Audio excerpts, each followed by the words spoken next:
नारायणं नमस्कृत्य नरं चैव नरोत्तमं देवीं सरस्वतीं व्यासं ततो जयमुदीरयेत् मूकं करोति वाचालं पङ्गुं लङ्घयते गिरिं यत्कृपातमहं वन्दे परमानन्दमाधवं यत्कृपातमहं वन्दे परमानन्दमाधवं।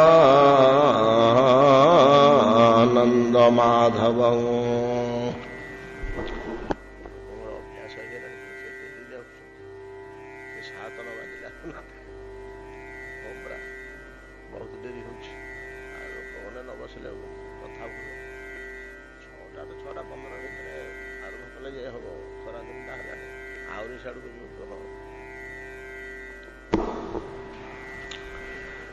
यत्कृपातमहं वन्दे परमानन्दमाधवं।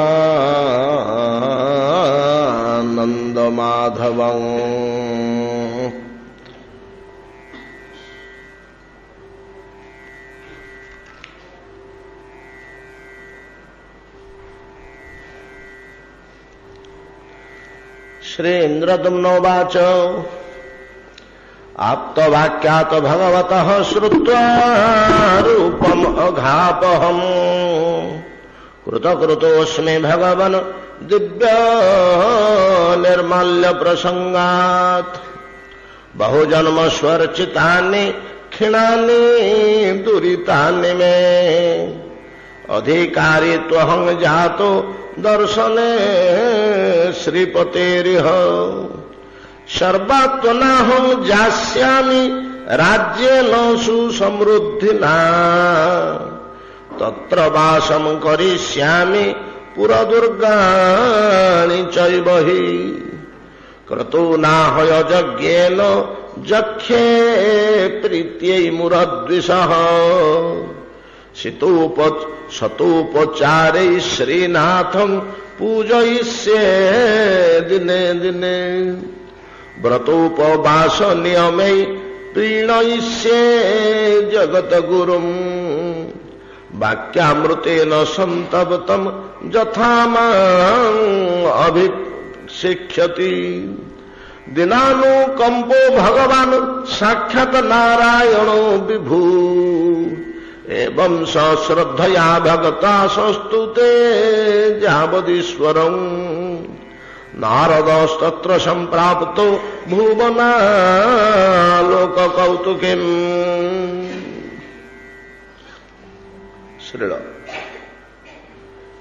श्रीपाद जयमिनी कहउछन्ति ऋषिगण श्रवण करन्तु।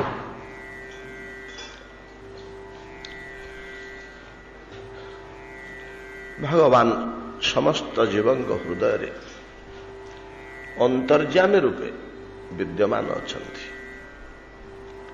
सनातन शास्त्रगण ईश्वर को अनुभव करने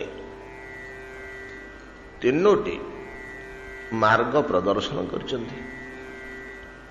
काहेकि ना तीन स्थान रे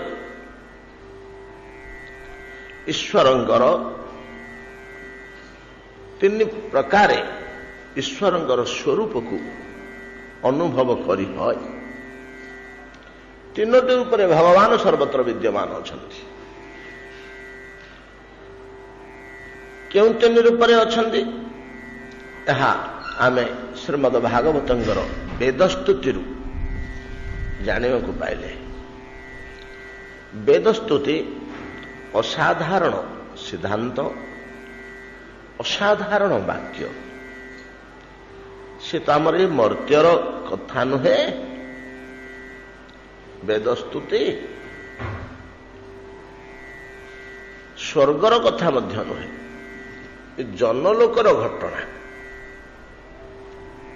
जनलोकर भाषा रे जनलोकर बौद्धिकता नहीं ए वस्तु आलोचना चर्चा होता। ताकू सुखदेव गोस्वामी मर्त्य को आनी से जनलोकीय कथाटा को मर्त्य भाषा रे प्रकाश करछन्ति। जनलोक कोठी ब्रह्मलोकर निम्न स्तर ब्रह्मलोक जोटी ब्रह्मांगर निवास स्थली एवं सकल ब्रह्मज्ञानी गण निवास करती ताको सत्यलोक बा ब्रह्मलोक कहा जाए। चिन्मय जगतर निकटवर्ती स्थान ए स्थान व्यक्ति माने ऊपर मायार कौन प्रभाव सेमती थाए ना चाहे एम माया काबू कर किंतु मोटामोटी माया मान स्पर्श करे ना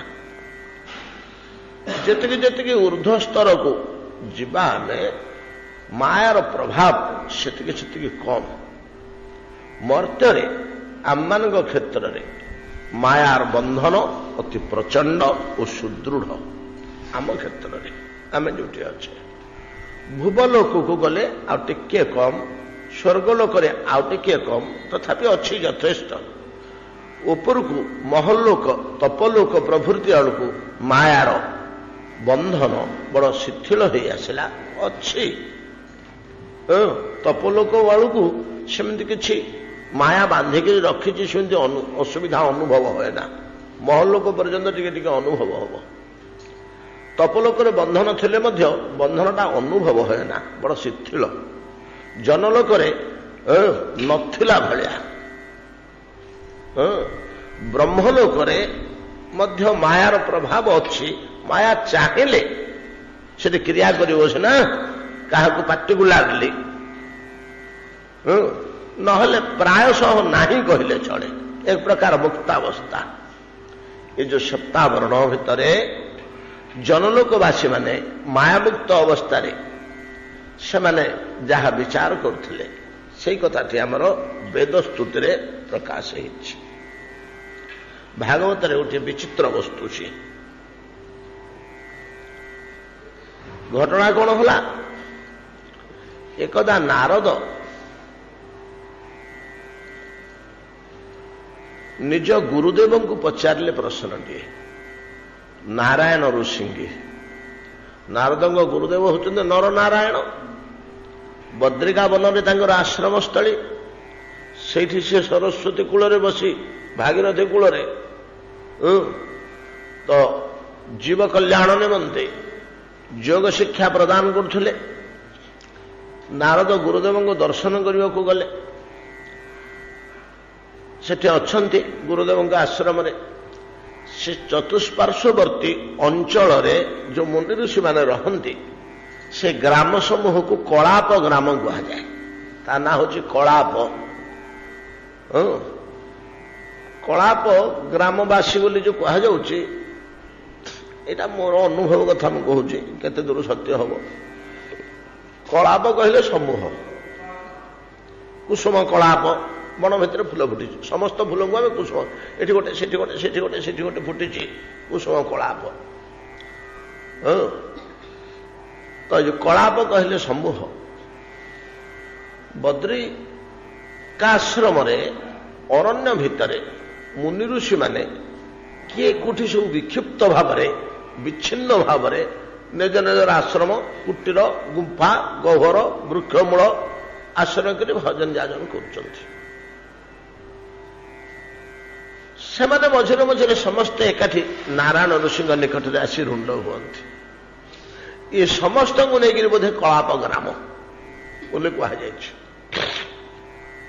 हिमालय कहीं अन्य पार्वत्य श्रेणी रे पार्वत्य प्रदेश रे आपण कोठी 5 घर 7 घर 10 घर 50 घर 100 घर आम जमी समतल स्थल में ग्राम निर्माण करे सेमतिका देखा पाइबे गोटिकिया घर सीटे एकाठी 5टा 7टा घर करने को सुविधा पाइबे पिछड़ पर्वत तो ये गोटे घर दुष्टि से श्रृंगर गोटे घर से पहाड़ तले गोटे घर एमती किए कोठी ढालू स्थान देखिए खंडिकिया घर गोटिकिया आपण मान भर जो मैंने केदारनाथ बद्रीनाथ जाइए लक्ष्य करेंगे गोटे ग्राम आकार में देखा जाऊनी सब विक्षिप्त घर ये तो आहरी उच्च कथा बद्रिका वन तो आहरी बहुत उच्चर कथा से माने बोधे समस्ते आसी एकाठी बसी से नारद से कलाप ग्रामवासी अर्थात मुनि ऋषि माने हिमालयर नारायण चरण में जो एकत्रित होती नर नारायण ऋषि चरण में ସେଠି ଶିଷ୍ୟ ନାରଦ ଗୋଟିଏ ପ୍ରଶ୍ନ ପଚାରିଥିଲେ, ବଡ଼ ଜଟିଳ ପ୍ରଶ୍ନ, ଯାହା ଆମେ ଚିନ୍ତା କରିପାରିବା ନାହିଁ। ଯେ ମନ ତ ସଂକଳ୍ପରୁ ଜାତ, ସଂକଳ୍ପର ପୁଞ୍ଜକୁ ମନ କୁହାଯାଏ। ସଂକଳ୍ପର ପୁଞ୍ଜ ନାଇଁ କି, ସଂକଳ୍ପା ବିକଳ୍ପା ଅନ୍ତଃକରଣ ବୃତ୍ତି ମନ। ଯେମିତି ଗୁଡ଼ିଏ ଫୁଲ ଏକାଠି ଗୋଟିଏ ଆମେ ଗୁମ୍ଫା ନାଇଁ କି ଏକାଠି କରୁଛେ, ଛୋଟିଆ ଛୋଟିଆ ଫୁଲ ଗୁଡ଼ିଏ ଏକାଠି ଗୁନ୍ଥିକିରି ତାକୁ ସଜାଡ଼ିକିରି ଗୋଟିଏ ସ୍ଥାନରେ ରଖି ତା ନାଁ ହେଲା ଗଭା ବା ତାକୁ ସନ୍ଦୋହ କୁହାଯାଏ, ଫୁଲ ମଣ୍ଡା କୁହାଯାଏ। ଗୁଡ଼ିଏ ଫୁଲର ସମାହାର। କିନ୍ତୁ ଗୁଡ଼ିଏ ସଂକଳ୍ପ ବିକଳ୍ପ ଭାବ ଚିନ୍ତନର ସମାହାରକୁ ମନ କୁହାଯାଏ। ମନ ବୋଲି ଅନ୍ୟ କିଛି ଜିନିଷ ନାହିଁ। ତାହେଲେ ମନଟାକୁ ସଂକଳ୍ପ ଠାରୁ ଅଲଗା କରିବ କେମିତି? ଏଇଟା ହେଲା ପ୍ରଶ୍ନ। ଏ ପ୍ରଶ୍ନଟାକୁ ହିଁ ଆମେ ଧରିପାରିବାନି ସହଜରେ। ସଂକଳ୍ପ ବିକଳ୍ପରୁ ମନକୁ ଚ୍ୟୁତ କେମିତି କରିବ? ମନ କହିଲେ ତ ମେଞ୍ଚେ ସଂକଳ୍ପ, ସଂକଳ୍ପ ଗୁଡ଼ିକ ଏକତ୍ର ହେଲେ ତାକୁ ମନ କହନ୍ତି। ଆଉ ମନଟାକୁ ସଂକଳ୍ପରୁ କେମିତି ଅଲଗା କରିବ? କେମିତି ପ୍ରଶ୍ନ? ନାରାୟଣ ଋଷି ଟିକେ ବସିଥିଲେ, କହିଲେ ବତ୍ସ ନାରଦ, ଥରେ ଜନଲୋକରେ ଚାରି ଭାଇ ଏକାଠି ବସି କଥା ହଉଥିଲେ। ଚାରି ଭାଇ କିଏ? ଚତୁଷନ। ସେ ଚତୁଷନ ଜନଲୋକରେ ସେ ଚାରିଜଣ ଏକାଠି ଥାନ୍ତି। ସେମାନଙ୍କର ନିରନ୍ତର ଭଗବତ ଚିନ୍ତନରେ, ସେମାନେ ଅଖଣ୍ଡ ଭଗବତ ଚିନ୍ତନ ତାଙ୍କର ଥାଏ। ସେଠି ଦୈବାତ ଅନ୍ୟ ତିନି ଭାଇ ଶ୍ରୋତା ସନନ୍ଦ କିଛି କହିବାକୁ ଆରମ୍ଭ କରିଥାନ୍ତି। ସନନ୍ଦ କିଛି କହୁଥାନ୍ତି। ସନନ୍ଦନ ଆଉ ସନକ, ସନାତନ, ସନତ କୁମାର ଏ ତିନି ଭାଇ ବସି ଶୁଣୁଥାନ୍ତି। ଚାରି ଭାଇ ତ ଆଉ କଣ, ଜଣେ ବକ୍ତା ଆଉ ତିନି ଜଣ ଶ୍ରୋତା। ଆଉ ସନନ୍ଦନ କହିଲେ, ସୃଷ୍ଟିର ଉତ୍ପନ୍ନ ପୂର୍ବରୁ, ଯେତେବେଳେ ସୃଷ୍ଟି ନିର୍ମାଣ ହେଲା ତା ପୂର୍ବରୁ ଭଗବାନ ଯେତେବେଳେ ଶୟନ କରିଛନ୍ତି ଗାଢ଼ ନିଦ୍ରାରେ, ସୃଷ୍ଟି ଆରମ୍ଭ ହେଇନି, ଭଗବାନଙ୍କ ନିଦ ଭାଙ୍ଗିନି, ଚାରି ବେଦ ସ୍ତାବକ ତୁଲ୍ୟ ଭଗବାନଙ୍କର ନିଦ୍ରା ଭଙ୍ଗ କରିବାକୁ ଚେଷ୍ଟା କଲେ। ନିଦ୍ରା ଭଙ୍ଗ କରିବା ପାଇଁ ଯାହା ଗାନ କରୁଛନ୍ତି ବେଦ ଚତୁଷ୍ଟୟ, ସେଇତକର ନାଁ ହେଉଛି ବେଦ ସ୍ତୁତି। ସେତେବେଳକୁ ସୃଷ୍ଟି ହେଇନି, ଭଗବାନ ନିଦ୍ରାଗତ ଅଛନ୍ତି। ଭଗବାନଙ୍କ ନିଦ୍ରା ଭାଙ୍ଗିବ, ସେ ଏକ ହୋମ ବହୁଶ୍ୟାମ ବୋଲି ଚିନ୍ତା କରିବେ। ତାଙ୍କ ନାଭିରୁ ପଦ୍ମ ବାହାରିବ, ପଦ୍ମ ଉପରେ ବ୍ରହ୍ମା ପ୍ରକାଶ ପାଇବେ। କେତେ କେତେ ଘଟଣା ଅଛି। ତାପରେ ବହୁ କାଳ ପରେ ଯାଇ ସୃଷ୍ଟି ପ୍ରକ୍ରିୟା, ନାଇଁ କି? କିନ୍ତୁ ନିଦ୍ରାଗତ ଥିବା ଅବସ୍ଥାରେ, ତେବେ ଯେମିତି ରାଜାଙ୍କର ନିଦ୍ରାଭଙ୍ଗ କରିବା ନିମନ୍ତେ ଭାତ ସ୍ତାବକ ବନ୍ଦୀ ପ୍ରଭୁର ଚାରଣଗଣ ସ୍ତବସ୍ତୁତି କରନ୍ତି ଶୟନ କକ୍ଷ ନିକଟରେ, ରାଜା ମହାରାଜ ମାନେ ଯେତେବେଳେ ଶୟନ କରିଥାନ୍ତି ତାଙ୍କ ନିଦ୍ରାଭଙ୍ଗ କରିବା ପାଇଁକି ଏ ବସିକିରି ସମସ୍ତେ ସବୁ ବେଦ ପାଠ କରିବେ, ସ୍ତୁତି ସ୍ତବ କରିବେ, ପ୍ରଶଂସା ଗାନ କରିବେ। ରାଜାଙ୍କର ନିଦ୍ରାଭଙ୍ଗ ହେଲା ବେଳକୁ ସେ ନିଜର କୀର୍ତ୍ତି କାହାଣୀ, ନିଜର ପ୍ରଶଂସା ବାଣୀ ଓ ବେଦ ଓ ଧ୍ୱନି ପ୍ରଭୃତି ଶ୍ରବଣ କରି କରି ତାଙ୍କ ନିଦ ଭାଙ୍ଗିବ। ନିଦ ଭାଙ୍ଗିଲେ ସେଟା କାନରେ ପଡ଼ିବ। ଏ ହେଉଛି ରାଜାମାନଙ୍କର ବିଧି।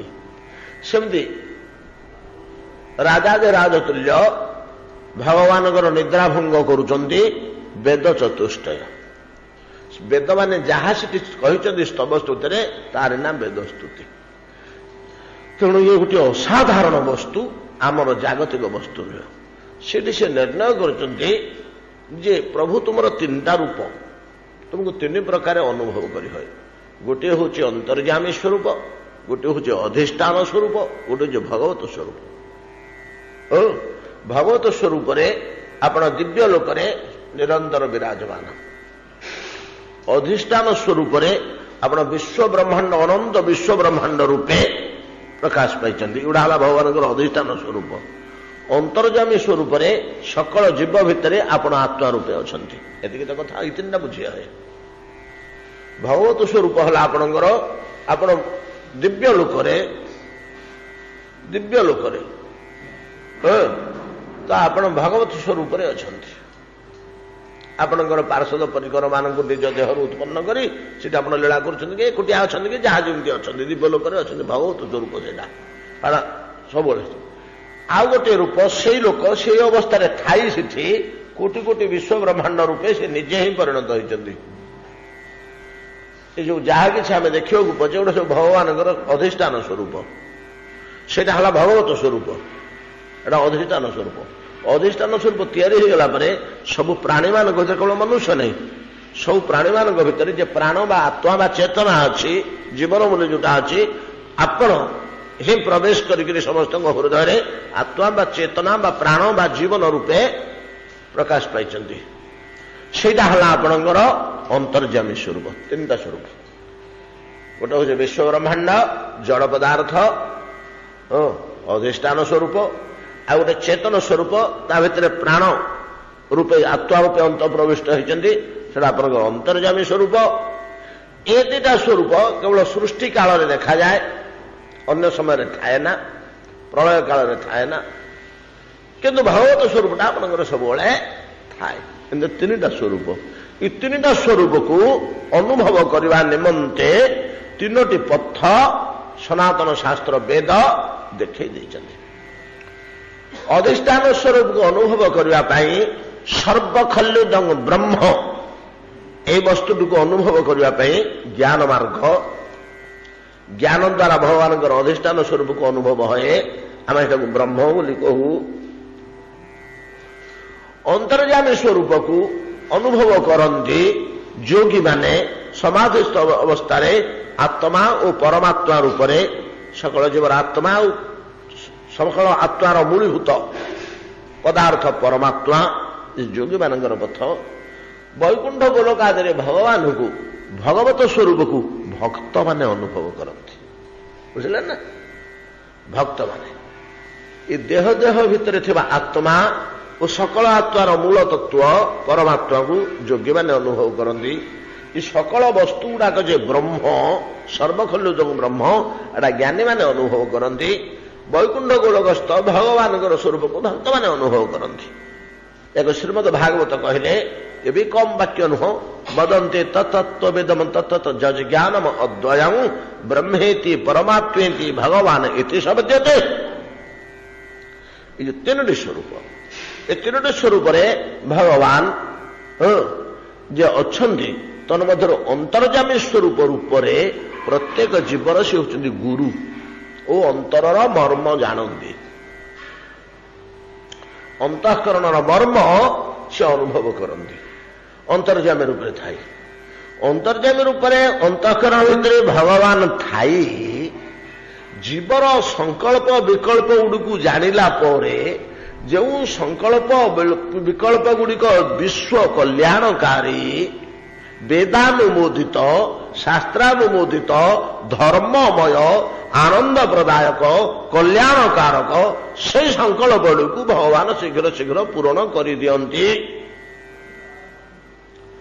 ଗୋଟିଏ ଜୀବ ତା ଅନ୍ତଃକରଣ ଭିତରେ ସେ ଗୋଟେ କିଛି କଳ୍ପନା କଲା, କିଛି ଭାବନା କଲା, କିଛି ଯୋଜନା କଲା, କିଛି ଚିନ୍ତା କଲା, ଏଟା ଏମିତି କରିବି, ସେଟା ସେମିତି କରିବି, ସେଟା ସେମିତି କରିବି ବୋଲି। ତାର ସେ ଚିନ୍ତନଟି ଯଦି ବିଶ୍ୱ କଲ୍ୟାଣକାରୀ, ଆତ୍ମକଲ୍ୟାଣକାରୀ, ବେଦାନୁମୋଦିତ, ଶାସ୍ତ୍ରାନୁମୋଦିତ, ଧର୍ମମୟ ହେଇଥିବ, ତାହେଲେ ଅନ୍ତର୍ଯାମୀ ଏଟାକୁ ଶୀଘ୍ର ପୂରଣ କରାଇବେ, এটা ଶୀଘ୍ର ପୂରଣ କରିବେ।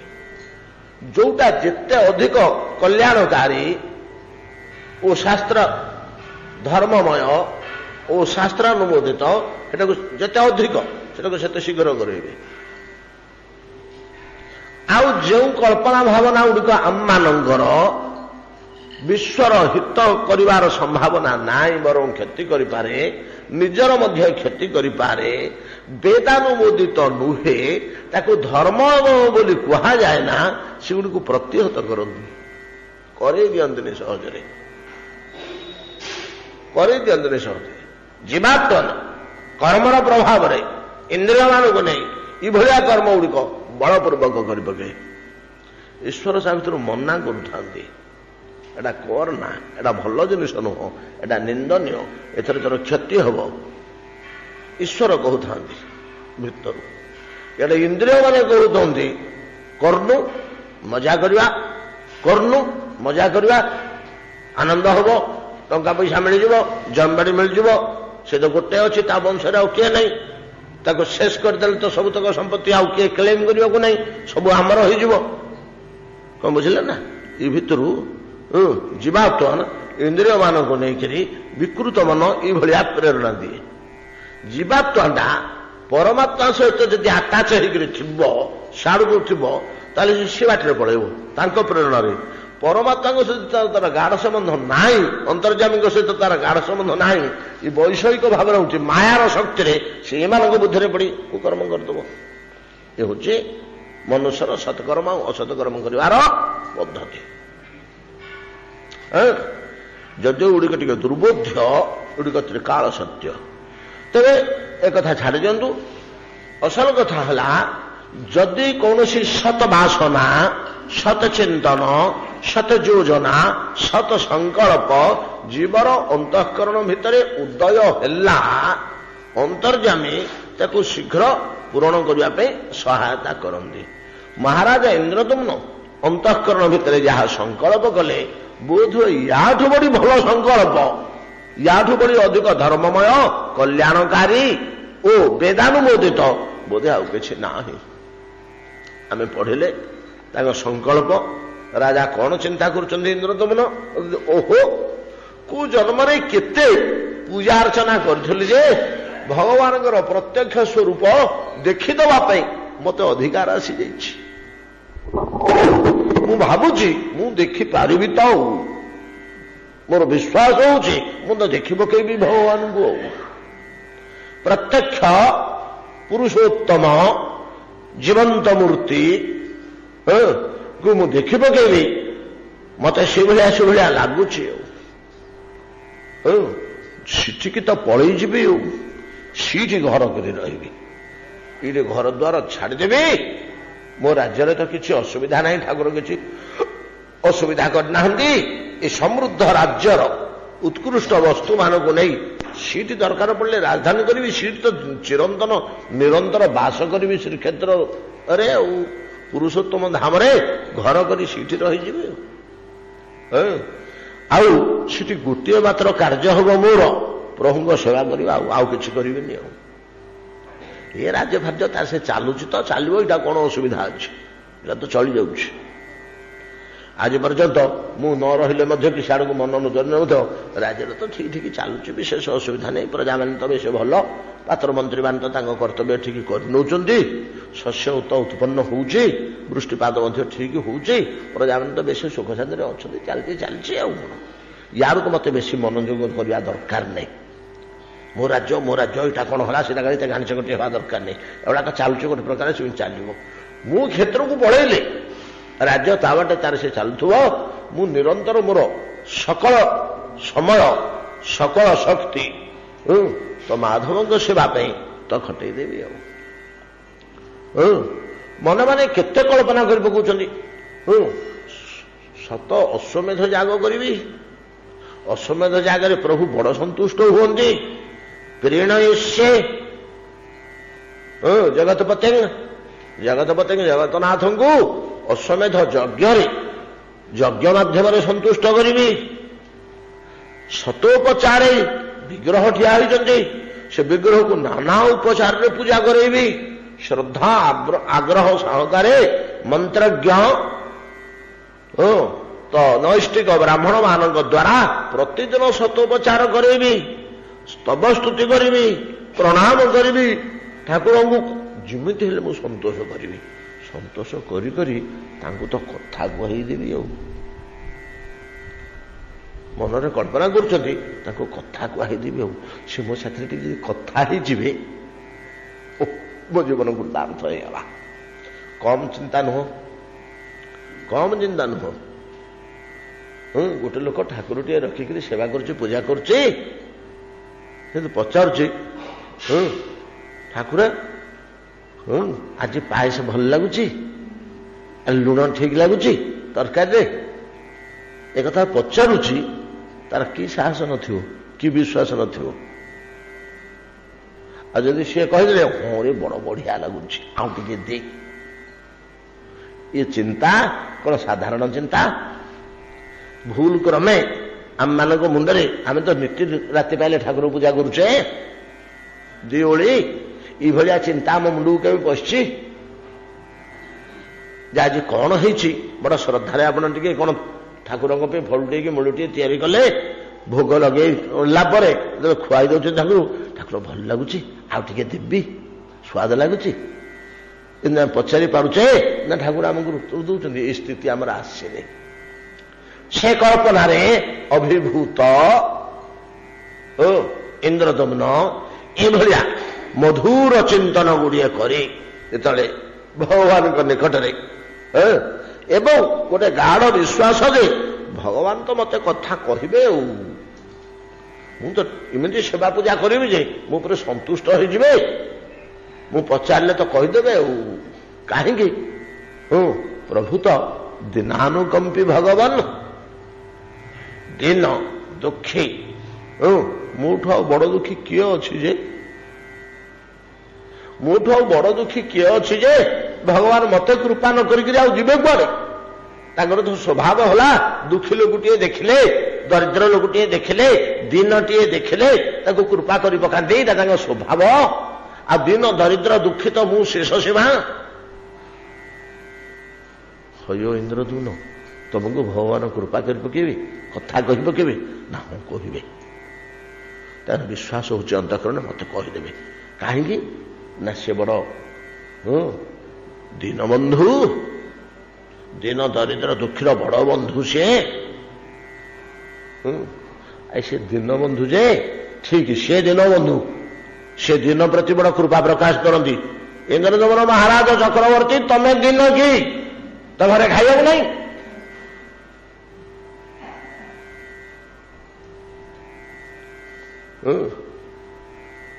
तमें दिन ना तुम सबुठू धनाढ़ उत्तमाढ़ सर्वोच्च जागतिक दृष्टि घर द्वार खाଇବା पीवा टका पैसा सेवा सुषा लोक बाक ये दृष्टि रूप यौवन बयस प्रशंसा कीर्ति कार्यकलाप एक नंबर स्थान में अच्छ तुम तुमको कौन दया करेंगे दिन कहले इंद्रदमन कहते मोठू बड़ दिन दुखी आउ किए ना मोठू बड़ दिन दुखी आउ किए ना केमिति हो मुझे आज पर्यंत प्रभु को दर्शन कर पारे प्रभु जदि मत हसिकी मत कथा न कहे मोठू दुखी आउ किए अच्छी संपत्ति सी संपत्ति ना युड़ा कौन संपत्ति गोटा माया जमा कर घर कर पड़ो माया आणिक थ्रुटे जमा कर माइक पदार्थ तो जागतिक पदार्थ एत आनी जमा कर दी चार्टा पुओ झी 10-5टा गाड़ी घोड़ा घर द्वार थोड़े जमी जमा किसी टंका पैसा किसी सुना रूपा किसी जश कीर्ति किसी प्रतिष्ठा सम्मान आनी गदा कर थोड़ी तार जो दरकार हो सब तक पुछिक धरी पड़ो आम रोकीपर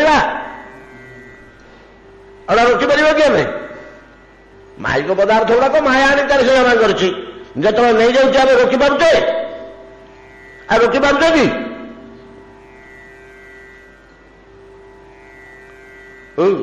युड़ा को नहीं वास्तव संपद विभु कृपा भगवान साथ कथा हवा भगवान साथ चल प्रचल हवा अंतःकरण दे सेवा करवा ये संपत्ति कहीं मो पाखे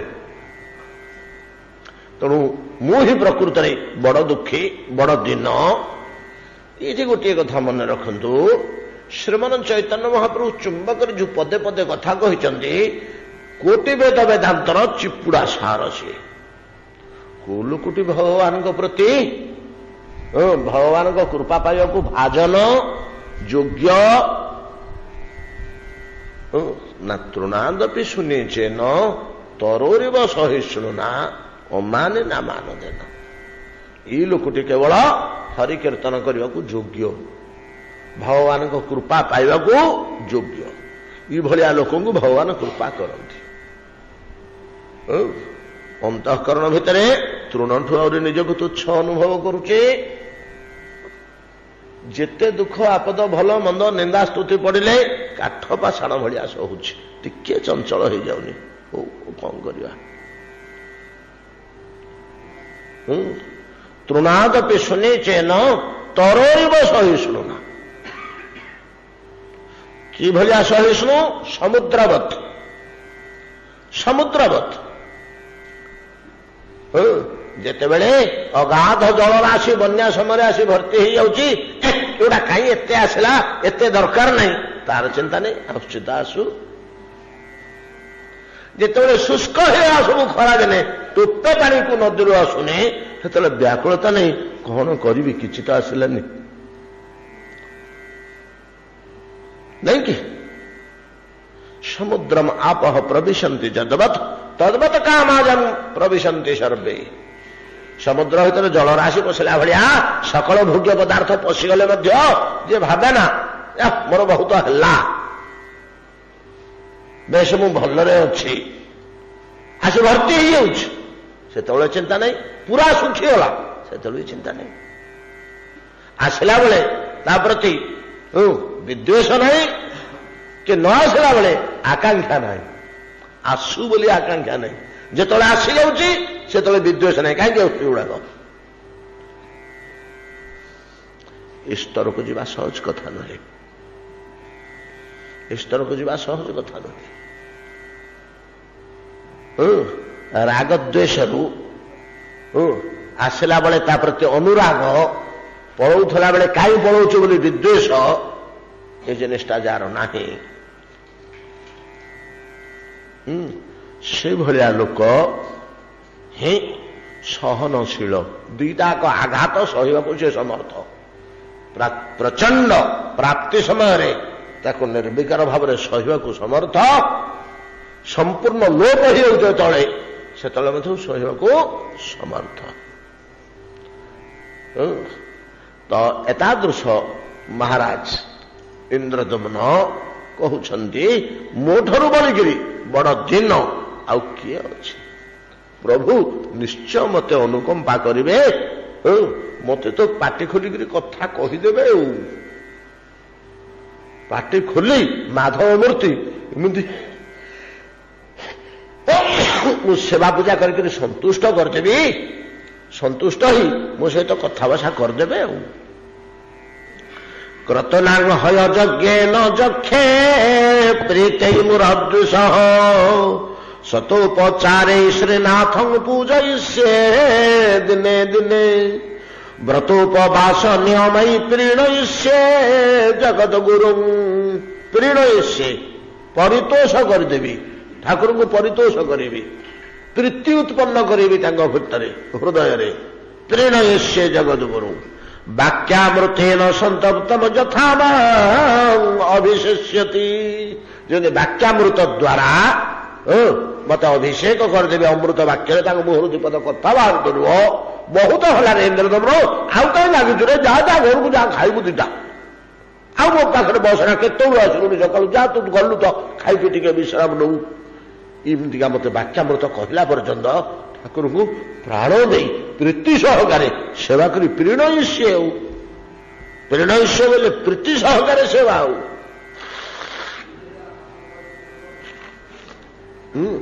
ଏ ପ୍ରକାର ଯେତେବେଳେ ସଂକଳ୍ପ କଲେ ମନେ ମନେ ମହାରାଜ ଇନ୍ଦ୍ରଦମନ, ଦିନାନୁକମ୍ପ ଭଗବାନ ସାକ୍ଷାତ ନାରାୟଣ ବିଭୁ ଏବଂ ସଶ୍ରଦ୍ଧୟା ଭଗତ୍ୟା ସଂସ୍ତୁତେ ଯାବଦୀଶ୍ୱରଂ ନାରଦ ସ୍ତୋତ୍ର ସମ୍ପ୍ରାପ୍ତ ଭୁବନ ଲୋକ କୌତୁକୀ।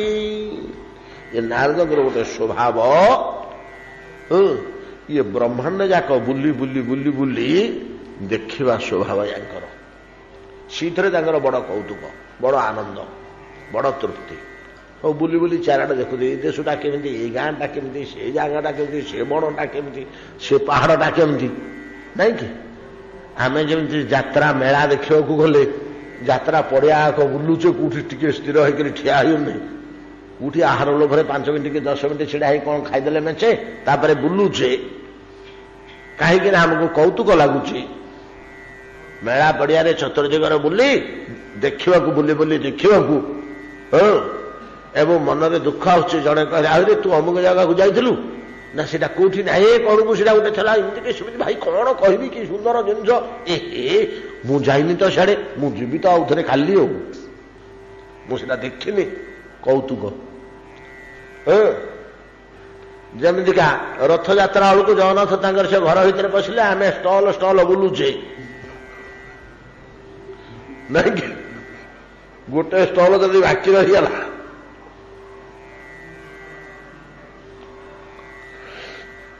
କଣ ଲାଭ ହଉଛି ଆମର ସେଥିରୁ? ସେଠୁ ଆମେ କିଛି କିଣୁନେ କି ବିକୁନେ, କିଛି କରୁନେ, ଖାଲି ଗୋଟେ କୌତୁକ, ଖୁସି ଲାଗୁଛି ବୁଲି ବୁଲି ଆସିଲେ। ସେମିତି ନାରଦଙ୍କ ସ୍ୱଭାବ ହେଲା କୋଟି ବ୍ରହ୍ମାଣ୍ଡ ସବୁ ସ୍ଥାନ ନିରନ୍ତର ବୁଲି ବୁଲି ସେ ସବୁ ଦେଖନ୍ତି। ଭୁବନ ଆଲୋକ କୌତୁକୀ, ସକଳ ଭୁବନ ବିଲୋକନ ଦ୍ୱାରା, ଅବଲୋକନ ଦ୍ୱାରା, ଦର୍ଶନ ଦ୍ୱାରା ସେ ଗୋଟେ ତୃପ୍ତି ଲାଭ କରନ୍ତି। ଆସି ପହଞ୍ଚିଗଲେ, ଯେମିତି ନାରଦ ଆସିକରି ପହଞ୍ଚିଗଲେ ସେ ରାଜସଭା ଭିତରେ। ନାରଦ ତତ୍ର ସମ୍ପ୍ରାପ୍ତ ଭୁବନ ଲୋକ କୌତୁକୀ ତମାୟାନ୍ତମ ଋଷେନ ଦୃଷ୍ଟ୍ୱା ବୈଷ୍ଣବାଗ୍ରଂ ବିଧେଃ ସୁତଂ ଆଶଂସ ସ୍ୱକାର୍ଯ୍ୟସ୍ୟ ସିଦ୍ଧିଂ ନରପତିସ୍ତଦା। ତମ ଆୟାନ୍ତମ, ନାରଦ ଆସୁଛନ୍ତି ଋଷି ଦୃଷ୍ଟ୍ୱା, ନାରଦ ଋଷି ପଳେଇ ଆସୁଛନ୍ତି ଭିତରକୁ, ସଭାସଦ ଭିତରକୁ। ଯେତେବେଳେ ଆଖିରେ ପଡ଼ିଗଲା ଇନ୍ଦ୍ରଦ୍ୟୁମ୍ନ ରାଜାଙ୍କର ଋଷିଙ୍କ ଦୃଷ୍ଟ୍ୱା ବୈଷ୍ଣବାଗ୍ରଂ ବିଧେଃ ସୁତମ୍, ସର୍ବଶ୍ରେଷ୍ଠ ବୈଷ୍ଣବ, ବୈଷ୍ଣବ ମାନଙ୍କ ଭିତରେ, ବିଷ୍ଣୁ ଭକ୍ତ ମାନଙ୍କ ଭିତରେ ସର୍ବଶ୍ରେଷ୍ଠ, ସାକ୍ଷାତ ବ୍ରହ୍ମାଙ୍କ ସନ୍ତାନ ସ୍ୱରୂପ, ପୁତ୍ର ସ୍ୱରୂପ, ବିଧେଃ ସୁତମ୍, ପରମ ବୈଷ୍ଣବ ବ୍ରହ୍ମାଙ୍କ ପୁତ୍ର ଋଷି ନାରଦ ପଳେଇ ଆସୁଛନ୍ତି ରାଜସଭା ଭିତରକୁ। ଯେଉଁ ଦେଖି ପକେଇଲେ, ଆଖିରେ ପଡ଼ିଗଲା ଇନ୍ଦ୍ରଦମନଙ୍କର ସ୍ୱକାର୍ଯ୍ୟସ ସିଦ୍ଧିଂ ଆଶଂସେ, ମନେ ଭିତରେ ହଁ ମୋ କାର୍ଯ୍ୟ ସିଦ୍ଧି ହେଇଯିବ ତ। ଏଡ଼େ ବଡ଼ ବୈଷ୍ଣବଟେ ମୁଁ କଳ୍ପନା କରୁ କରୁ ପଳେଇ ଆସିଲେଣି, ଏଇଟା ଶୁଭ ଲକ୍ଷଣ ନାଇଁ କି? ଏଇଟା ଶୁଭ ଲକ୍ଷଣ ତ ନହେଲେ ଏଇଭଳିଆ ମହାତ୍ମାଙ୍କ ଦର୍ଶନ କାହିଁ ମିଳିଥାନ୍ତା ମୋତେ? ମୁଁ ଗଭୀର ଭାବରେ ଯେତେବେଳେ ନିଷ୍ପତ୍ତି ନେଉଛି ମୋ ମନେ ମନେ, ପୁରୁଷୋତ୍ତମ କ୍ଷେତ୍ରକୁ ମୁଁ ଚାଲିଯିବି, ସେଇଠି ପୁର ନଗର ନିର୍ମାଣ କରି ରହିବି, ନିରନ୍ତର ଠାକୁରଙ୍କ ସେବାରେ ଲାଗିଯିବି, ପ୍ରଭୁଙ୍କ କୃପା ମୁଁ ଯେମିତି ହେଲେ ସଂଗ୍ରହ କରିବି, କଥା କୁହାଇଦେବି ମାଧବଙ୍କୁ। ଏଡ଼େ ବଡ଼ ଠାକୁର, ସେ କଣ ସମସ୍ତଙ୍କ ସାଥିରେ ସହଜରେ କଥା ହଅନ୍ତି କି? କିନ୍ତୁ ମୁଁ ଯେମିତି ହେଲେ ତାଙ୍କ ସାଥିରେ କଥା ହେବି। ଏ କଳ୍ପନା କଲା ବେଳକୁ ଯେତେବେଳେ ନାରଦ ଆସି ପହଞ୍ଚିଗଲେ, ପରମ ବୈଷ୍ଣବ ଏବଂ ବିଧାତାଙ୍କ ପୁତ୍ର, ତମାୟାନ୍ତମ ଋଷିଂ ଦୃଷ୍ଟ୍ୱା ବୈଷ୍ଣବାଗ୍ରଂ ବିଧେଃ ସୁତଂ ଆଶଂସ କାର୍ଯ୍ୟ ସିଦ୍ଧି ସିଦ୍ଧିଂ କାର୍ଯ୍ୟ ସ୍ୱକାର୍ଯ୍ୟସ୍ୟ ସିଦ୍ଧିଂ ନରପତିସ୍ତଦା। ଆଶଂସ, ଆଶଂସ, ଆଶଂସ ପ୍ରଶଂସଂସ, ପ୍ରଶଂସା ଆଶଂସା। ପ୍ରଶଂସା କଣ ନା, ଜଣେ ଲୋକର ପ୍ରଶଂସା ଶବ୍ଦ ବୁଝୁଛନ୍ତି, ସଂସା, ଏଠି ସେଠି ପ୍ର ଉପସର୍ଗ ଲାଗିଛି, ଏଠି ଆ ଉପସର୍ଗ ଲାଗିଛି। ଆଶଂସା ଶବ୍ଦଟା ରାଜଦର ମାନଙ୍କରେ ବ୍ୟବହାର ହଉଥିଲା, ଆଉ କୋଉଠି ହେଲେ ଆମର ଦେଖିବାକୁ ମିଳୁନି। ରାଜାମାନଙ୍କର ଦରବାର ମାନଙ୍କରେ ଆଗେ ଆଶଂସା ଶବ୍ଦ ବ୍ୟବହାର ହଉଥିଲା। ପିଲାଦିନେ କାନରେ ପଡ଼ିଛି ବ୍ରାହ୍ମଣ ଶାସନ ମାନଙ୍କ ଭିତରେ, ଯୋଉ ବ୍ରାହ୍ମଣ ଶାସନ, କେତେ ଗୁଡ଼ିଏ ବିଶିଷ୍ଟ ଦିବସ ଅଛି ବର୍ଷ ଭିତରେ। ଗ୍ରାମର ଯିଏ ଥାଆନ୍ତି ପୂଜକ, ସେ ସବୁ ମହାଜନ ମାନଙ୍କୁ, ମାନେ ଗ୍ରାମର ବ୍ରାହ୍ମଣ ମାନଙ୍କୁ ତାଙ୍କୁ ମହାଜନ କୁହାଯାଏ। ଆଗେ ବ୍ରାହ୍ମଣ ମାନେ ଶାସନରେ ବଡ଼ ବିଦ୍ୱାନ, ପଣ୍ଡିତ, ନୈଷ୍ଠିକ, ବିଦ୍ୱାନ ସବୁ ଥିଲେ ତ, ସେମାନଙ୍କୁ ମହାଜନ ଶବ୍ଦରେ ଅଭିହିତ କରାହଉଥିଲା। କିନ୍ତୁ ଆମେ ମହାପୁରୁଷ କହୁଛେ, ମହାତ୍ମା ଗାନ୍ଧୀ କି ମହାତ୍ମା ବୋଲି କହୁଛେ, ମହାନ ଆତ୍ମା, ସବୁ ମହାଜନ ଥିଲେ, ଗୁଣବାନ ଲୋକ ଥିଲେ, ବିଦ୍ୱାନ ଲୋକ ଥିଲେ। ଏ ମହାଜନ ମାନଙ୍କୁ ସବୁ ଡାକିବାକୁ ଯିବେ, ଗ୍ରାମର ପୂଜକ ଯାଇଥାନ୍ତି ଏକାଠି କରିବା ପାଇଁ। ଗ୍ରାମର ଯୋଉ ମଣ୍ଡପ ବା ମନ୍ଦିର ସେଇଠି ସମସ୍ତଙ୍କ ଦ୍ୱାରେ କହି କହିକି ଯିବେ, ମହାଜନଙ୍କୁ ସେ ଆଶଂସାକୁ ଆସିବା ହୁଅନ୍ତୁ ବୋଲି ଆମେ ପିଲାଦିନେ ଶୁଣିଛୁ। ସେତେବେଳେ ସେ ଜ୍ଞାନ ନଥିଲା, ଆଶଂସା କହିଲେ କଣ, ଆଶଂସାକୁ ଆସିବା ହୁଅନ୍ତୁ। ଆଶଂସା ସବୁ ବ୍ରାହ୍ମଣ ମାନେ ଯିବେ, 5 ଜଣ 7 ଜଣ ଛିଡ଼ା ହେଇ ତାର ବାକ୍ୟ ଅଛି। ତତ୍କାଳୀନ ଯିଏ ରାଜା ଥିବେ ସେ ରାଜାଙ୍କୁ ଉର୍ଦ୍ଧ୍ୱବାହୁ ହେଇ ହାତ ଏମିତି ଉତ୍ତୋଳନ କରି ତାଙ୍କୁ ଆଶୀର୍ବାଦ ପ୍ରଦାନ କରିବେ। ସେଟାକୁ ଆଶଂସା କୁହାଯାଏ। ସେଟାକୁ ଆଶଂସା କୁହାଯାଏ।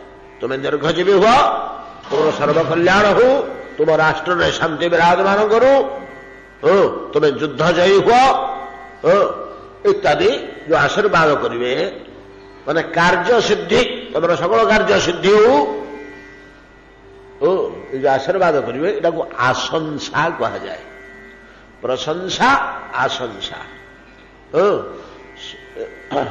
ଏଟା ବୋଧ ହୁଏ ସଂସା, ଆଶିଷ,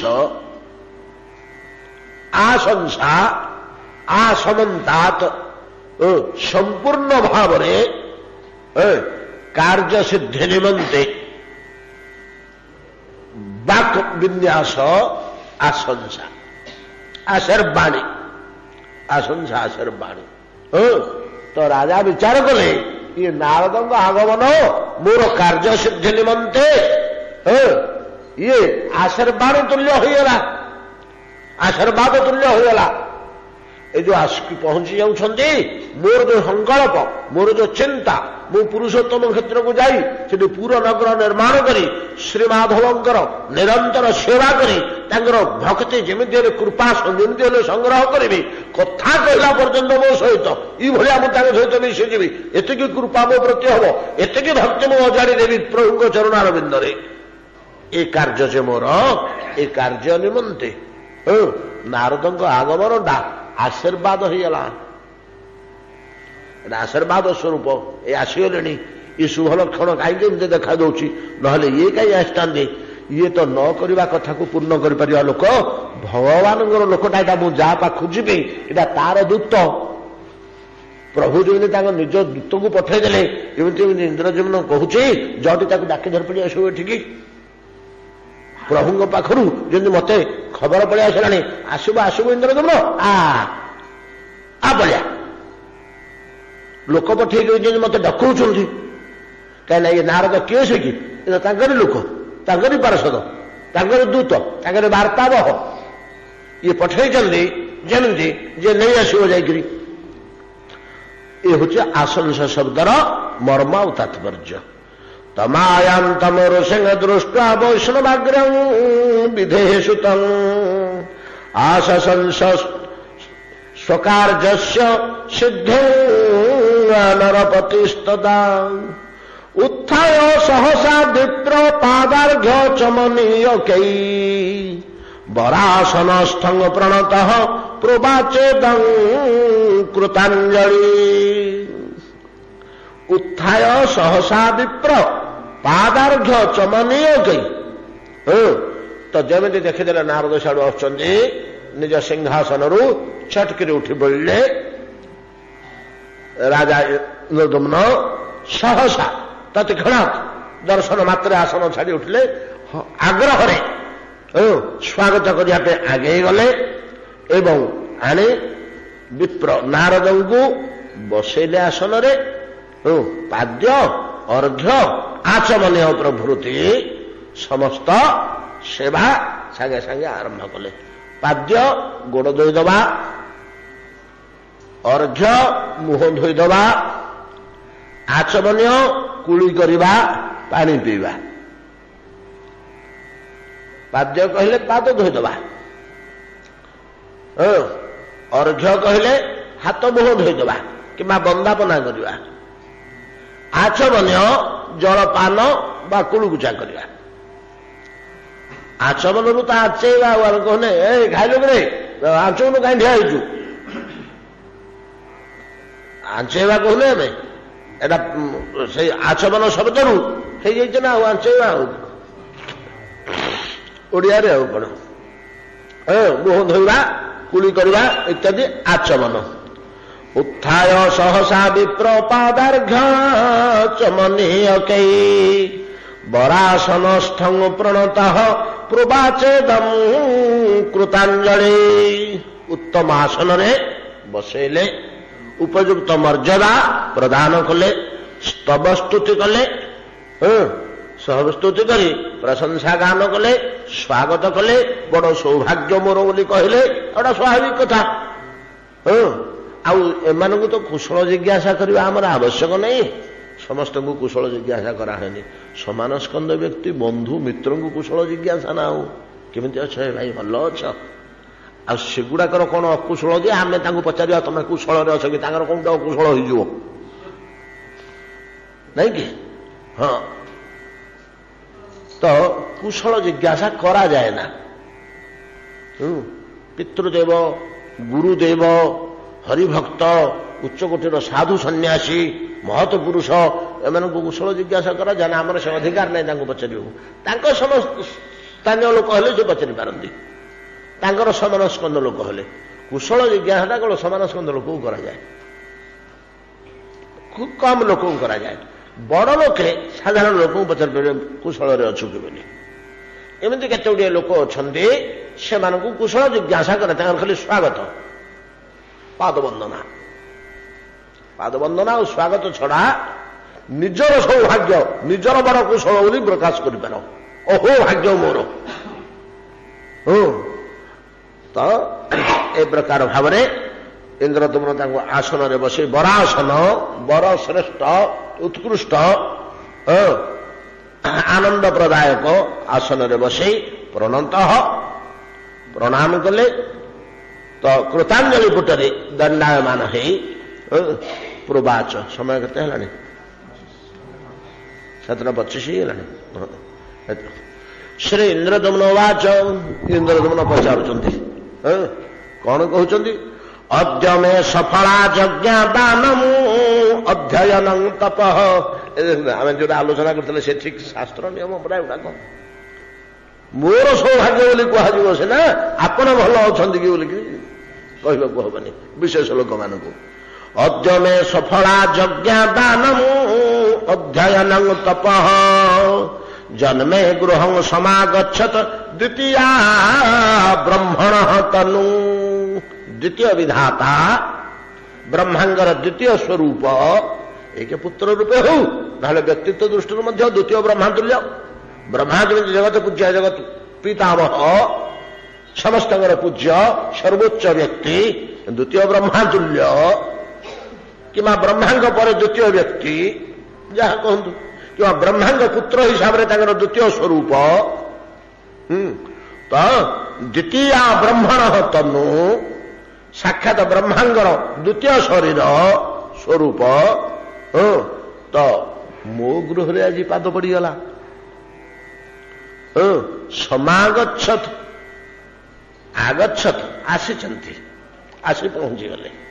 ସମାଗଚ୍ଛତ ଅର୍ଥାତ ଆଉ ମର୍ଯ୍ୟାଦାପୂର୍ଣ୍ଣ ଆଗମନ। ତାଙ୍କ ଆଗମନଟାକୁ ଅଧିକ ମର୍ଯ୍ୟାଦା ପ୍ରଦାନ କରାଗଲେ ସମାଗଚ୍ଛ। ଯେମିତି ଆମେ ସମାବର୍ତ୍ତନ କହୁଛେ, ଆବର୍ତ୍ତନ ବୋଲେ ଫେରି ଆସିବା। କଲେଜ ମାନଙ୍କରେ ସମାବର୍ତ୍ତନ ଉତ୍ସବ ହଉନି? ସମାବର୍ତ୍ତନ ଉତ୍ସବ କହିଲେ କଣ? ଆବର୍ତ୍ତନ, ଫେରି ଆସିବା, ପାଠପଢ଼ା ସରିଲା ଘରକୁ ଯା। କିନ୍ତୁ ସେଟା ସାଧାରଣ ଆବର୍ତ୍ତନ ନୁହଁ, ସାଧାରଣ ଭାବରେ ଫେରି ଆସୁନି। ସମାବର୍ତ୍ତନ, ସମ୍ମାନର ସହ ତାକୁ ଘରକୁ ପଠା ହଉଛି। ଏଟା ଦିଆ ହଉନି ଡିଗ୍ରୀ, ସେଟା ତାପରେ ସମ୍ମାନ। ଆଉ କଣ ଏ ଡିଗ୍ରୀ ଯୋଉଠି ଦିଆଯାଏ ସେଟାକୁ ସମାବର୍ତ୍ତନ କହନ୍ତି ନା। ଆଉ ରେଷ୍ଟ୍ରିକ୍ଟେଡ ହେଇକରି ପଳେଇ ଆସିଲେ କି ଡିସ୍କ୍ୱାଲିଫାଇଡ୍ ହେଇକରି ତଡ଼ା ହେଇଗଲେ ତାକୁ ସମାବର୍ତ୍ତନ କୁହାଯିବନି। ଫେରିବା, ଘରକୁ ଯା, ଘରକୁ ଯା ବୋଲି। ସମାବର୍ତ୍ତନ ମର୍ଯ୍ୟାଦାପୂର୍ଣ୍ଣ ଆଗମନ, ମର୍ଯ୍ୟାଦାପୂର୍ଣ୍ଣ ପ୍ରତ୍ୟାବର୍ତ୍ତନ। ସମାବର୍ତ୍ତନ, ସମାଗଚ୍ଛନ। ଆମେ କହୁନେ ବନ୍ଧୁ ସମାଗମ କଣ ହେଲା ନା ବନ୍ଧୁ ସମାଗମ। ତ ଆଜି ମୋ ଗୃହରେ ଜନ୍ମେ ଗୃହଂ ସମାଗଚ୍ଛତ ଦ୍ୱିତୀୟା ବ୍ରହ୍ମଣା ତନୁ। କଣ ହେଲା ନା ମୁଁ ଜନ୍ମ ଜନ୍ମାନ୍ତରରୁ ଯେତେ ଯଜ୍ଞ କରିଥିଲି, ଯେତେ ଦାନ କରିଥିଲି, ଯେତେ ଶାସ୍ତ୍ରାଧ୍ୟୟନ କରିଥିଲି, ସେ ସବୁଗୁଡାକର ଫଳ ମତେ ଆଜି ମିଳିଲା। ମୋ ଘରକୁ ନାରଦ ମହର୍ଷି ପଳେଇ ଆସିଲେ। ସାଧୁମାନେ ଯଦି କାହା ଗୃହକୁ ଯାଆନ୍ତି ପ୍ରକୃତରେ ସେମାନଙ୍କର ଏଇଭଳିଆ ଏ ସତ୍ୟତ୍ରେତା ଯୁଗର କଥା।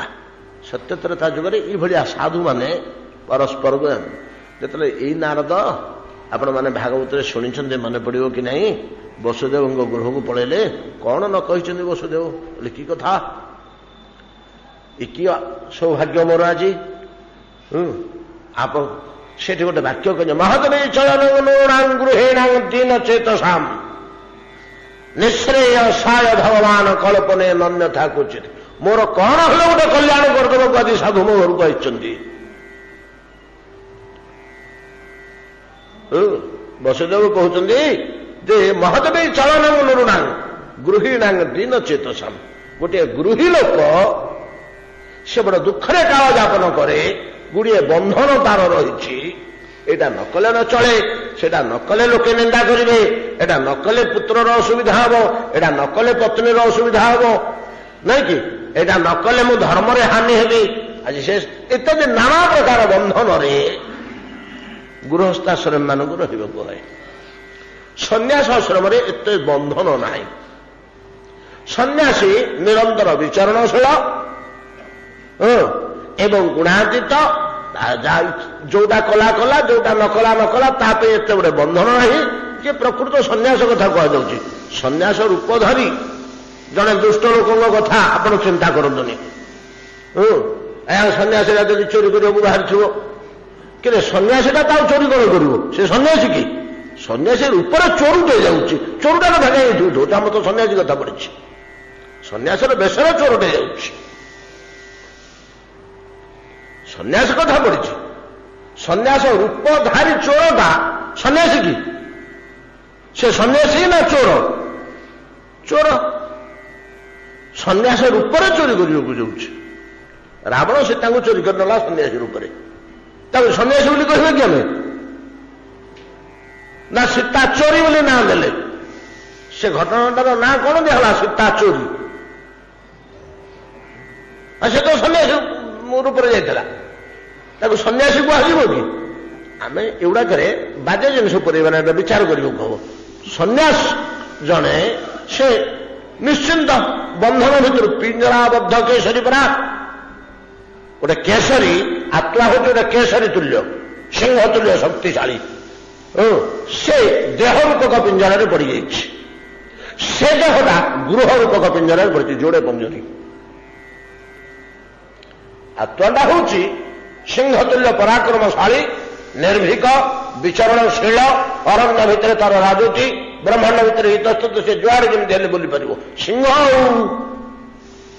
କାହାକୁ ତାର ଖାତିର ନାହିଁ କି କାହାକୁ ଭୟ କରିବାର ନାହିଁ। ସେ ମାୟା ହଉ ଫାୟା ହଉ ଯାହା ହଉଛି ହଉ, କିନ୍ତୁ ସେ ସିଂହ ପିଞ୍ଜରାବଦ୍ଧ ହେଇଯାଇଛି। ପିଞ୍ଜରାଟି କଣ ନା ଦେହ ରୂପକ ପିଞ୍ଜରା। ଇଏ ଦେହ ରୂପକ ପିଞ୍ଜରାଟା ଆଉ ଗୋଟେ ପିଞ୍ଜରା ଭିତରେ ବାନ୍ଧି ହେଲା ଗୃହସ୍ଥାଶ୍ରମରେ। ଗୃହସ୍ଥାଶ୍ରମର 1000 ନିୟମ ଅଛି। ସାଇ ଚାନ୍ଦା ଆପଣ ଦେବେନି। ସାବିତ୍ରୀ ଅମାବାସ୍ୟା ହେଲା ଝିଅ ଘରକୁ ଭାର ପଠାଇବେନି, ଚଳିବ। ସମୁଦ୍ର ଘର ସହିତ ଯାହା ସମ୍ପର୍କ ରଖିବା କଥା, ଗୁଆ ନିମନ୍ତ୍ରଣ ଆସିଛି ତାହାରକୁ ପଠାଇବେନି, ବ୍ୟବହାର। ଅନେକ ଗୁଡ଼ିଏ ନିୟମ ଅଛି, ବହୁତ ନିୟମ ଭିତରେ ଗୃହସ୍ଥ ବନ୍ଧନ। ତେଣୁ ଗୃହସ୍ଥାଶ୍ରମରେ ଥିବା ବ୍ୟକ୍ତିଙ୍କୁ ବସୁଦେବ କହୁଛନ୍ତି ମୁଁ ଗୃହସ୍ଥାଶ୍ରମରେ ଅଛି, ପିଲା ଛୁଆ ଯୋଡି 4ଟି ମୋର, ବୁଢୀଟେ ମଧ୍ୟ ଅଛି, ଦେବ କି? ତେଣୁ ଦିନ ଚେତସାମ୍, ଏ ବନ୍ଧନ ଭିତରେ ବଡ଼ ଦୁଃଖରେ ଆମେ କାଳ ଯାପନ କରୁଛୁ। ଯଦି ମୋ ଘରକୁ ଜଣେ ମହତ ପୁରୁଷଙ୍କର ପାଦ ପଡ଼ିଗଲା ତାହେଲେ ନିଶ୍ଚୟ କଣ ହେଲେ କଲ୍ୟାଣ କରିବାକୁ ସେ ଆସିଛନ୍ତି। ମହତ ବିଚଳନମ ନୃଣାମ ଗୃହିଣାଙ୍ଗ ଦୀନ ଚେତସାମ ନିଶ୍ରେୟସ ନିମନ୍ତେ ନିଶ୍ରେୟସ ପାରମାର୍ଥିକ ଉନ୍ନତି ନିମନ୍ତେ ମୁଁ ପରମାର୍ଥ ସ୍ତରକୁ ଉଠି ପାରନ୍ତିନି, ମତେ ପରମାର୍ଥ ସ୍ତରକୁ ଉଠାଇ ଦେବାକୁ ମୋ ଘରକୁ ଆସି ପହଞ୍ଚିଛନ୍ତି ବୋଲି କହିଲେ। ସେଭଳିଆ ମହାତ୍ମା ମହାପୁରୁଷ ମାନଙ୍କର, ସାଧୁ ସନ୍ଥ ମାନଙ୍କର, ସନ୍ନ୍ୟାସୀ ମାନଙ୍କର ଆଗମନ ଗୃହକୁ ବଡ ମଙ୍ଗଳ ସୂଚକ। ଏ ଶ୍ଲୋକଟା ଏଠି ଟାଣୁଆ ଶ୍ଲୋକ ଯେ ଚୈତନ୍ୟ ଚରିତାମୃତ ଏ ଶ୍ଲୋକକୁ ଟ୍ରୁ ଟ୍ରାନ୍ସଲେସନ କଲେ ଆଜ୍ଞା ଏ ଶ୍ଲୋକଟାର ମର୍ମ ମହତ୍ଵ ଏତେ ଅଧିକ। ମହାନ୍ତ ସ୍ୱଭାବ ଐଛନ ପ୍ରକାର ତଭୁ ନିଜ କାଜ ନାହିଁ ଜାନ ନିଜ ପର ଘର। ମହାନ୍ତ ସ୍ୱଭାବ ହୟ ଐଛନ ପ୍ରକାର। ମହତ ପୁରୁଷର ସ୍ୱଭାବ ହେଉଛି ଏହା, ନିଜ ସ୍ୱାର୍ଥ ବା କାର୍ଯ୍ୟ ଦୃଷ୍ଟିରୁ ଯାଆନ୍ତି ନାହିଁ କାହା ଘରକୁ, ତାଙ୍କର କାର୍ଯ୍ୟ ସାଧନ କରିବାକୁ ଯାଆନ୍ତି। ଯାହା ଘରକୁ ଯାଉଛନ୍ତି ତାର କିଛି କଲ୍ୟାଣ ସାଧନ କରିବା ପାଇଁ ଯାଆନ୍ତି,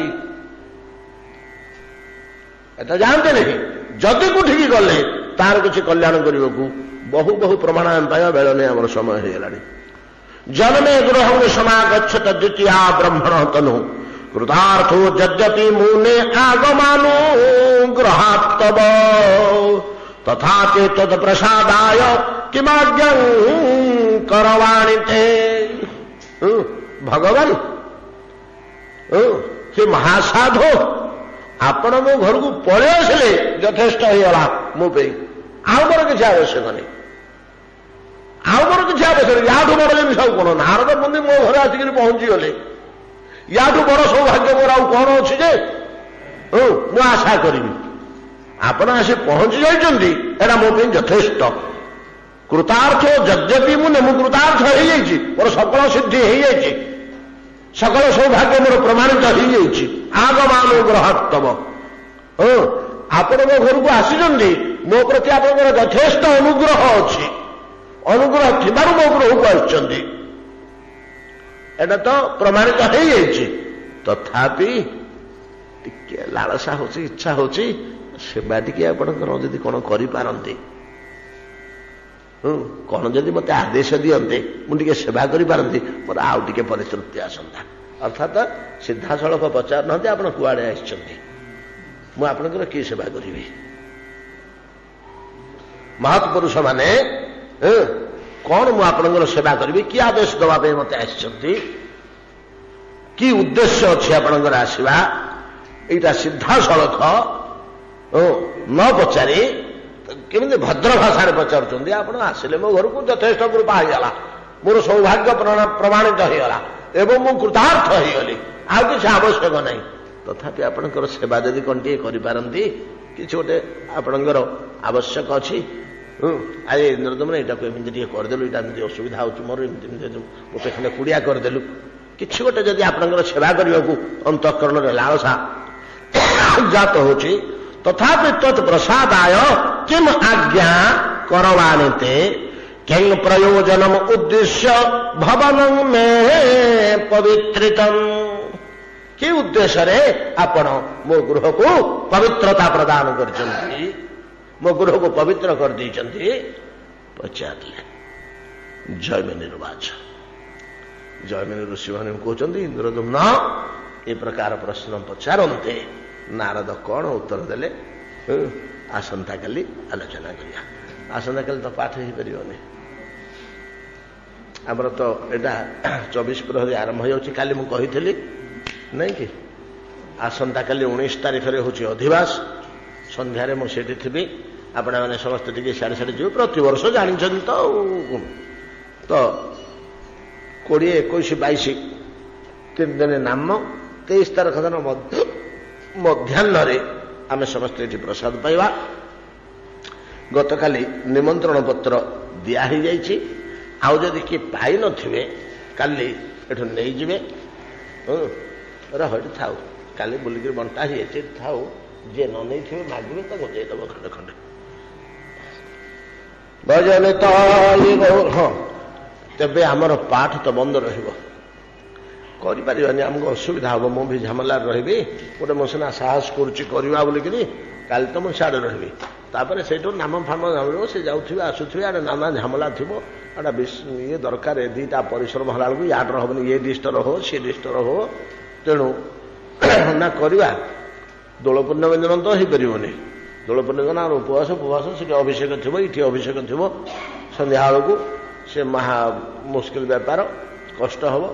ତାପରେ ଦିନ ତ ହୋଲି, ହୋଲି ଦିନ ସନ୍ଧ୍ୟାବେଳକୁ କିଛି ନାହିଁ ଯେ ସକାଳ ପାଇଁ ଆମେ ପ୍ରିପେୟାର ହେଉଥିବୁ, ବଜାର ହାଟ ଭଲ ମନ୍ଦ ଯେମିତି ସେପଟ ସବୁ। ଆଉ ଗୋଟେ ଦିନ ମଝିରେ ଆଉ ସେୟା କରିବା। ଆମର ତ 19, 20, 21, 22, 23 6 ଦିନ ତ ବନ୍ଦ ହୁଏ। ଆଉ 5 ଦିନ ଗଲା, ମୋର ଗୋଟେ ଦିନ ବିଶ୍ରାମ। ଏଇଟା ମୋତେ ଭାରି ବାଧେ। ଏଇ 5 ଦିନ 24 ଘଣ୍ଟାରେ ମୋତେ ଏତେ ପରିଶ୍ରମ ଚିନ୍ତା ଆଉ ପଡ଼େ ଯେ ଆହୁରି କେତେ ଗୁଡ଼ିଏ କାରଣ ଅଛି। ମୁଁ ଭାରି ଦୁର୍ବଳତା ଅନୁଭବ କରେ ପ୍ରତିବର୍ଷ। ତେଣୁ ଗୋଟିଏ ଦିନ ମୁଁ ବିଶ୍ରାମ ନିଏ। ବିଶ୍ରାମ ଯେମିତି ହେଲେ 24 ତାରିଖଟି ନେବାକୁ ହେବ, ନହେଲେ ଚଳିବନି। 25 ତାରିଖ ଦିନ ଆଉ ଥରେ ଆମମାନେ ପାଠ ହେବ ଏଠି। 23ରେ ତ ଆସିବେ, 23ରେ ଆଲୋଚନା କରିଦେବା, ଯଦି ହେବ 24ରେ କରିବା, ନହେଲେ 25ଟା ତ ସୁନିଶ୍ଚିତ। କିନ୍ତୁ ଗୋଟିଏ ଅସୁବିଧା, 20 ତାରିଖ ଗୋଟିଏ ଦିନ କଲେ ଚଳିବ। କରିବା, ହଉ କାଲି 19ଟା ବନ୍ଦ ହଉ, 20 ତାରିଖ ଦିନ ଟିକେ ବସୁ। ଏଇ କ'ଣ ହେଲା, ହୋଲି 20ରେ ନୁହଁ। ହଉ ତାହେଲେ 20 ତାରିଖ ଦିନଟା କରିବା, 20 ତାରିଖ ଦିନଟା କରାଯାଉ। ସେଇଦିନ ଚିନ୍ତା କରିବା 21, 22ରେ କରିବା କି ନ କରିବା। କାହିଁକି ମୁଁ ଆଗ୍ରହୀ କରିବା ପାଇଁକି କଷ୍ଟ ହେଲେ ମଧ୍ୟ ଯେ ତାର କାରଣ ହେଉଛି ମୋତେ ଫେର କଲିକତା ଯିବାକୁ ପଡ଼ିପାରେ। ସେ କାମ ଗୁଡ଼ା ସିଆଡ଼ର କିଛି ହେଇନି ତ, ଆଉ ଯେଉଁ ଝାମେଲାଟା ଏସବୁ ଦୋଳ ଫୋଳ ସମସ୍ତଙ୍କର ପଡ଼ିଗଲା। ତେଣୁ ମୁଁ ଯଦି 27, 28 ଆଡ଼କୁ ଯିବି, ଫେର 2 ଦିନ ଖଣ୍ଡେ ପାଠ ବନ୍ଦ ହେଇଯିବ। ଗଲେ ମୁଁ ଜଗନ୍ନାଥ ଏକ୍ସପ୍ରେସରେ ଯିବି, ପାଠ ସେଦିନ ହେବ। ଗୋଟେ ଦିନ ସେଦିନ ରହେ, ଦିନେ ତ ଅନ୍ତତଃ ବନ୍ଦ ହେବ, ଦିନେ କି 2 ଦିନ ବନ୍ଦ ହେଇଯିବ। 2 ଦିନ ନିଶ୍ଚିତ, 2 ଦିନରୁ ଅଧିକା ସିନା, କମ୍ ହେବନି। ଆଉ ଯାହା ହଉ, ଭଜନିତାଇ ଗୌରୁ ରାଧେ ଶ୍ୟାମ, ଜପ ହରେ କୃଷ୍ଣ ହରେ ରାମ, भजनिताई गौर राधे श्याम, जप हरे कृष्ण हरे राम, जप हरे कृष्ण हरे राम, जप हरे कृष्ण हरे राम।